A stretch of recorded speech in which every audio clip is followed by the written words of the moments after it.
Pemerintah resmi melegalkan perjalanan umroh secara mandiri melalui Undang-Undang Nomor 14 Tahun 2025. Meski membuka kemudahan, kebijakan ini juga menuai penolakan dari Asosiasi Penyelenggara Haji dan Umroh.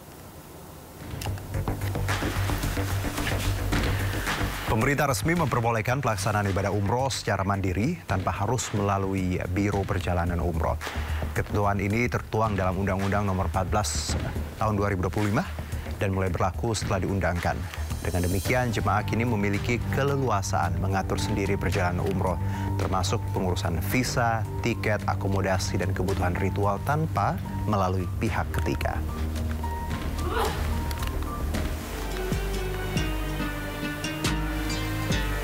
Ya, dalam pasal 87A terdapat 5 syarat yang harus dipenuhi jemaah untuk dapat berangkat umroh mandiri, yaitu sebagai berikut. 1. Beragama Islam. 2. Memiliki paspor yang masih berlaku minimal 6 bulan. Selanjutnya memiliki tiket pesawat pergi pulang ke Arab Saudi. Surat keterangan sehat dari dokter, memiliki visa, serta bukti pembelian paket layanan dari penyedia resmi melalui sistem informasi kementerian.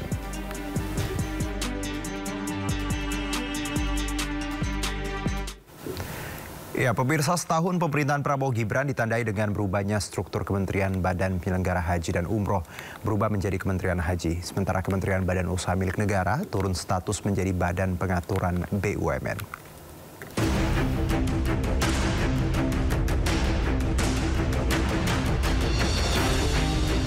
Awal September 2025, Presiden Prabowo Subianto mengumumkan pembentukan kementerian baru dalam susunan nomenklatur kementerian di dalam pemerintahannya, yakni Kementerian Haji dan Umroh. Prabowo pun melantik Muhammad Irfan Yusuf sebagai Menteri Haji dan Umroh, serta Dhanil Anzar Simanjuntak sebagai wakilnya. Pelantikan keduanya dilakukan bersama dengan pelantikan menteri-menteri lain dalam reshuffle kabinet. Dengan dibentuknya Kementerian Khusus Haji, pemerintah berharap bisa memberikan pelayanan haji yang maksimal kepada umat. Beliau menyampaikan apapun yang perlu lakukan untuk memberikan pelayanan terbaik pada jamaah haji kita. Apa yang disampaikan oleh Pak Presiden, penugasan kepada kami sebagai Menteri Haji dan Wakil Menteri Haji untuk Bang Dhanil merupakan amanah dan tanggung jawab yang berat. Presiden juga meminta agar Kementerian Haji bisa memberantas mafia haji di Indonesia. Presiden perintahkan kepada saya untuk pastikan jangan ragu terkait dengan praktek-praktek korupsi agar disapu bersih. Agar praktek korupsi di haji, kemudian praktek kartel di perhajian itu disapu bersih. Penanganan kasus dugaan korupsi haji menjadi pekerjaan rumah besar saat ini bagi kementerian baru tersebut.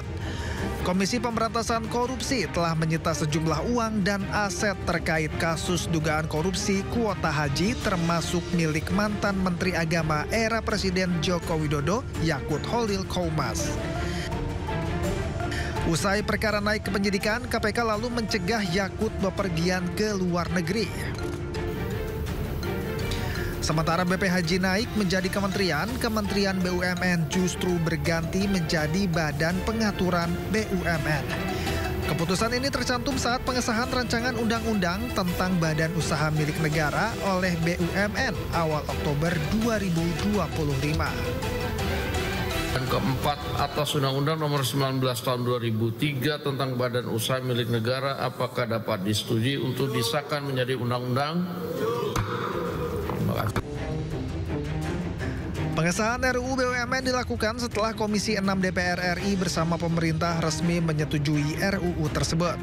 Imbas disahkannya RUU, nama dan fungsi dari Kementerian BUMN pun berubah. Hal ini didasari karena tata kelola BUMN sudah seluruhnya di bawah BPI Danantara.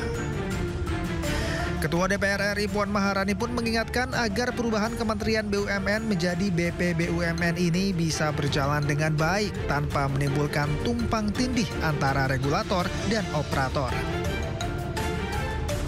Semoga implementasi di lapangannya memang bisa berjalan dengan baik seperti semangat yang disampaikan oleh Bapak Presiden bahwa BUMN sebagai badan usaha milik negara memang harus berfungsi dan berperan harusnya sebesar-besarnya sesuai dengan pasal 33 adalah untuk seluruh rakyat Indonesia yang mana sekarang sudah ditarik ke Danantara, jadi jangan sampai kemudian ada tumpang tindih antara regulator dan operator. Jadinya perbaikan ini tentu saja insya Allah akan membawa manfaat bagi masa depan Indonesia ke depannya. Selain perubahan nomenklatur, Undang-Undang baru BUMN juga mengatur sejumlah poin lain, termasuk larangan rangkap jabatan untuk menteri dan wakil menteri pada direksi, komisaris, dan Dewan Pengawas BUMN sebagai tindak lanjut putusan Mahkamah Konstitusi. Kecelakaan pesawat terjadi di Venezuela mengakibatkan 2 orang tewas diduga akibat ban meletus saat lepas landas. Kami segera kembali.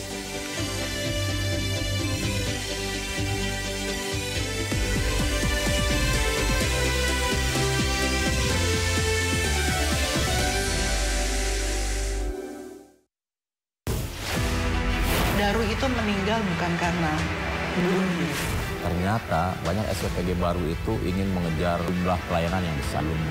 Mereka mampu meyakinkan terima manfaat, kita stop sementara. Ini kalau trafficking itu selalu ada kaitannya dengan aparat investigasi dengan tuntas, itu ya dilacak semuanya lah.